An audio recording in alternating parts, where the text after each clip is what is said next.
Hello friends, good morning. Radhe Radhe. कैसे हैं आप लोग और कैसी चल रही है आपकी स्टडी? कमेंट बॉक्स में कमेंट करके ज़रूर बताएं फ्रेंड्स। तो आप लोग किस चीज़ की प्रिपरेशन कर रहे हैं ये भी साथ साथ में ज़रूर बताएं। तो फ्रेंड्स, मैं अपने नए व्यूवर्स को बताना चाहती हूँ, मेरा नाम है सरिता मौर्य और मैं यूपी टीजीटी और बिहार बीपीएससी टीआरई 4 की तैयारी कर रही हूँ। तो ये मेरा एक और नया स्टडी ब्लॉग है। मैं हाउसवाइफ भी हूँ और साथ ही साथ स्टडी भी करती हूँ। तो आज मैंने अपने स्टडी के फर्स्ट स्लॉट में मेघदूतम पढ़ना स्टार्ट किया था फ्रेंड्स। और इसमें का मैंने थोड़ा सा 11 श्लोक मैंने पढ़ लिए हैं। आज मुझे 12वां श्लोक पढ़ना था। तो आज मैंने स्टडी में सबसे पहले अपना मेघदूतम स्टार्ट किया है, क्योंकि टीएसटी पीएचडी के लिए मेरा मेन सब्जेक्ट संस्कृत है और मैं उसी से अपने टीएसटी पीएचडी की प्रिपरेशन कर रही हूँ। तो फ्रेंड्स, जैसा कि आप लोगों को पता ही है कि संस्कृत में बड़े बड़े श्लोक होते हैं और एक एक लाइन के एक एक वर्ड होते हैं। तो खुद से पढ़ते हैं तो समझ आता है, लेकिन अगर कोई सामने समझाने वाला होता है तो बहुत अच्छे से हमें चीज़ें समझ में आ जाती हैं। तो मैं श्लोक, जो इजी श्लोक होते हैं उन्हें तो मैं अच्छे से कर लेती हूँ। जो थोड़ा ज़्यादा टफ होते हैं उन्हें मैं यूट्यूब से, संस्कृत गंगा से या किसी और चैनल से जो भी अच्छा पढ़ा रहते होते हैं तो मैं उनसे कर लेती हूँ। तो अभी मैं फ्रेंड्स 12वां श्लोक जो मुझे कंप्लीट करना था, मैंने ओपन कर लिया संस्कृत गंगा का। इसमें सर ने पढ़ाया हुआ है, पूर्व में का 12वां श्लोक है ये। तो वो बहुत अच्छे से समझा समझा के एक एक वर्ड का एक एक शब्द की मीनिंग बताते हुए चल रहे थे, तो मुझे बहुत ज़्यादा हेल्प हो जा रही थी। और जब कोई चीज़ें उदाहरण दे के कोई समझा देता तो चीज़ें बहुत लॉन्ग लास्टिंग हो जाती हैं।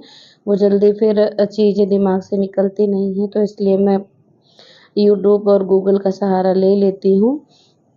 तो मैं अभी फ्रेंड्स वही मेघदूतम ही कंप्लीट कर रही हूँ और एक एक श्लोक को आपको कंप्लीट करने में काफ़ी टाइम लग जाता है, तो मुझे भी लग रहा था फ्रेंड्स, और मैं वही पढ़ रही हूँ। तो मैं मेघदूतम का ये कंप्लीट करने के बाद ही दूसरा सिलेबस लूँगी और कोशिश करूँगी मैं आज ज़्यादा से ज़्यादा क्वेश्चन कवर कर सकूँ, सॉरी, ज़्यादा से ज़्यादा श्लोक कवर कर सकूँ, क्योंकि इसमें 66 श्लोक हैं तो उन्हें कवर करने में टाइम लगने वाला है। अगर और मेघदूत में जैसा मैंने आपको बताया 66 श्लोक है, ये पूर्व मेघ में है और इतने ही लगभग श्लोक हैं वो उत्तर मेघदूतम में हैं, तो इसलिए दोनों को पढ़ने में काफ़ी टाइम लगने वाला है। तो इस हिसाब से हमें कम से कम एक दिन में 10 श्लोक कंप्लीट करने हैं और उसमें से इम्पॉर्टेंट सूक्तियाँ जो हैं उसे मार्क करना रहता है। तो फ्रेंड्स, बहुत ज़्यादा टाइम लग जा रहा है, तो मैं इसीलिए अभी मेघदूतम कंप्लीट कर रही हूँ। मैं एक एक करके अपनी बुकें कंप्लीट कर रही हूँ। मैंने अभी कई बुकें कंप्लीट भी कर ली हैं और अभी 2-4 बुकें हैं जिन्हें कंप्लीट भी करना है, तो मैं इसी प्रोसेस में लगी हुई हूँ। तो फ्रेंड्स, आप किस सब्जेक्ट से टीएसटी पीएचडी की तैयारी कर रहे हैं या फिर आप पीआरटी की या किस चीज़ की तैयारी कर रहे हैं, आप कमेंट बॉक्स में कमेंट करके ज़रूर बताएं। तो फ्रेंड्स, पढ़ाई करना कोई बहुत बड़ी बात नहीं है अगर हम लोगों के पास टाइम हो। तो फ्रेंड्स, जो लोग फ्री हैं उनका तो कोई बात ही नहीं, वो अच्छे से अपना कर सकते हैं। और हम हाउसवाइफ्स का क्या है कि कभी पूरा दिन फ्री रहते हैं, चलो काम कर लिया ख़त्म, अब कोई काम नहीं है, आराम से पढ़ाई कर लेते हैं। और किसी किसी दिन कोई आ गया या फिर हमारा ही कोई काम हमने छोड़ के रखा था कि किसी और दिन करेंगे, किसी और दिन, कितने दिन टालेंगे, एक ना एक दिन तो करना ही है। तो इसी तरह करके हमारा कोई फिक्स रूटीन नहीं रहता है, तो मुझे जब जितना टाइम मिलता है मैं उतना साथ साथ में कंप्लीट करते हुए चलती हूँ।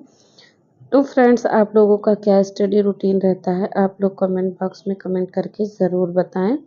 तो मेरा स्टडी रूटीन कोई नहीं है फ्रेंड्स, बस यही है कि मुझे जितना टाइम मिलता है मैं उसे ज़्यादा से ज़्यादा यूटिलाइज़ करने की कोशिश करती हूँ। तो मैं अभी यहाँ हस्बैंड के साथ रह रही हूँ, फैमिली के साथ नहीं हूँ, तो मुझे थोड़ा ज़्यादा टाइम मिल जाता है। और जो बहनें हैं मेरी पूरी फैमिली के साथ रह रही हैं उन्हें तो और ज़्यादा दिक्कत होती है फ्रेंड्स। तो मैंने कंप्लीट कर लिया था फ्रेंड्स जो मुझे यूट्यूब से करना था। अभी मैं बुक लेके बैठ गई हूँ, उसमें कुछ चीज़ें मुझे कंप्लीट करनी थी तो मैं उसको कंप्लीट करूँगी। उसके बाद देखूँगी अगर मुझे फिर से पढ़ना होगा यूट्यूब से तो मैं फिर से पढ़ूँगी। तो मुझे एक सिस्टर ने कमेंट किया था फ्रेंड्स कि सिस्टर मुझे फैमिली के साथ रहना है, मैं फैमिली के साथ रहती हूँ और मुझे ज़्यादा टाइम नहीं मिलता है और तो मैं अपनी स्टडी कैसे कंटिन्यू करूँ? तो मैं उन्हें ये कहना चाहती हूँ कि टाइम किसी को मिलता नहीं है, निकालना पड़ता है। हाँ, अगर फैमिली बड़ी है तो ज़्यादा टाइम नहीं मिल पाता है, ये बात सही है क्योंकि शादी के बाद मैं भी 2 साल तक ससुराल में ही रही हूँ, तो मुझे भी पता है। और जब थोड़ा-सा टाइम मिलता है तो काम करके इतने थके रहते हैं कि पढ़ने का मन नहीं करता है। लेकिन अगर आप कुछ करना चाहती हैं, आगे बढ़ना चाहती हैं, तो मैं आपसे यही रिक्वेस्ट करूँगी कि आप वो काम करिए, बाकी काम छोड़ दिए। जो काम ज़्यादा इम्पोर्टेंट हैं, वो करिए और छोड़ दीजिए और अपनी स्टडी पर ध्यान दीजिए। क्योंकि जिसे आपको अच्छा समझना है, वो आपको वैसे भी अच्छा समझेगा और जो आपको अच्छा नहीं समझता, आप कितना भी प्रयास कर लीजिए, वो आपके बारे में कभी अच्छा नहीं समझेगा, ना ही सोचेगा। और जो आपके बारे में अच्छा नहीं सोचता, वो तो आपको कभी सपोर्ट भी नहीं करेगा। तो आप उन लोगों की बातों पर वो लोग क्या करते हैं, कैसा सोचते हैं आपके बारे में, ये सब इग्नोर करते हुए आप अपनी पढ़ाई को कंटिन्यू कीजिए और ज़्यादा से ज़्यादा टाइम आप अपनी पढ़ाई के लिए जितना निकाल पाती हैं, निकालिए। तो फ्रेंड मैं आप लोगों को ये भी बताना चाहती हूँ, उन सिस्टर से भी कहना चाहती हूँ कि आपके पास बच्चे नहीं हैं, तो आपके पास सिर्फ़ फैमिली है, कल को बच्चे भी हो जाएँगे तो और दिक्कत होगी। तो इसलिए अभी जब तक आपके पास बच्चे नहीं हैं, आप अच्छे से अपने टाइम को निकालिए और पढ़ने की कोशिश कीजिए, क्योंकि आप थोड़ा-थोड़ा भी करके पढ़ती रहेंगी, तो कुछ दिनों में या कुछ सालों में आप अच्छे से कर पाएँगी क्योंकि कोई भी सिलेबस कंप्लीट करना 4 दिन का काम नहीं है, लंबा टाइम लगता है। तो आपको टाइम तो लगेगा लेकिन आप कर पाएँगी। अगर आपने दृढ़ निश्चय कर लिया है तो आप कर सकती हैं। तो आप छोटी-छोटी बातों पर रिएक्ट करना छोड़ दीजिए और कौन क्या सोच रहा है ये छोड़ दीजिए। आप अपना काम कीजिए और पढ़ने की कोशिश कीजिए या फिर आपकी जो हॉबी है, जो आप करना चाहती हैं वो कीजिए। तो आप अगर करना चाहती हैं तो आप कर सकती हैं क्योंकि जब शादी हो गई है तो हम कभी हस्बैंड के साथ रह रहे हैं, कभी फैमिली के साथ रहना पड़ता है, तो ये सब लगा ही रहता है, अचानक हमें जाना पड़ जाता है। तो ये सब चीज़ें नॉर्मल सी बात है, हर हाउसवाइफ्स के साथ ये प्रॉब्लम्स है और ये हमारी और आपकी ही प्रॉब्लम्स नहीं है सिस्टर। तो इसीलिए आप अपनी स्टडी को कंटिन्यू कीजिए। तो फ्रेंड्स अभी मैं हस्बैंड के साथ रहती हूँ तो सुबह काम ख़त्म करने के बाद मुझे दिन भर कोई काम नहीं रहता है। तो मैं दिन भर अपना पढ़ाई कर लेती हूँ, 1-2 जो बीच में काम हुआ वो काम कर लिया। यही सब करते-करते मेरा टाइम निकल जाता है। तो फ्रेंड्स आप लोगों का स्टडी रूटीन क्या है? कमेंट करके ज़रूर बताएँ फ्रेंड्स और आप लोग स्टडी में को कैसे मैनेज करते हैं? कितने घंटे अपने किस सब्जेक्ट को देते हैं? ये भी कमेंट करके ज़रूर बताएँ।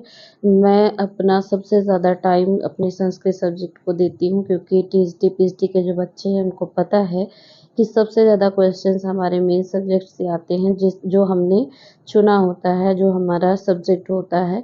बाकी जीके जीएस से कम क्वेश्चन आते हैं। मैं जीके जीएस भी पढ़ती हूँ, ऐसा नहीं है, लेकिन बस यही है कि मैं सबसे ज़्यादा प्रयास करती हूँ कि अपना मेन सब्जेक्ट पढ़ूँ। तो फ्रेंड्स आप कहाँ से हमारी वीडियो देख रहे हैं और किस एग्ज़ाम की तैयारी कर रहे हैं और आपका स्टडी रूटीन क्या है? आप हमारे साथ शेयर कर सकते हैं। तो फ्रेंड्स आप लोगों को हमारा स्टडी ब्लॉग कैसा लगता है कमेंट करके ज़रूर बताएं फ्रेंड्स। अगर आप हमारे स्टडी ब्लॉग को देखकर मोटिवेट होते हैं फ्रेंड्स, अगर हम हाउसवाइफ होके कर सकते हैं तो आप क्यों नहीं कर सकते। मोटिवेट होते हैं तो फ्रेंड्स वीडियो को ज़्यादा से ज़्यादा लाइक शेयर और चैनल को सब्सक्राइब ज़रूर करें फ्रेंड्स। फिर मिलेंगे इसी तरह के एक और नए ब्लॉग के साथ। Thanks for watching.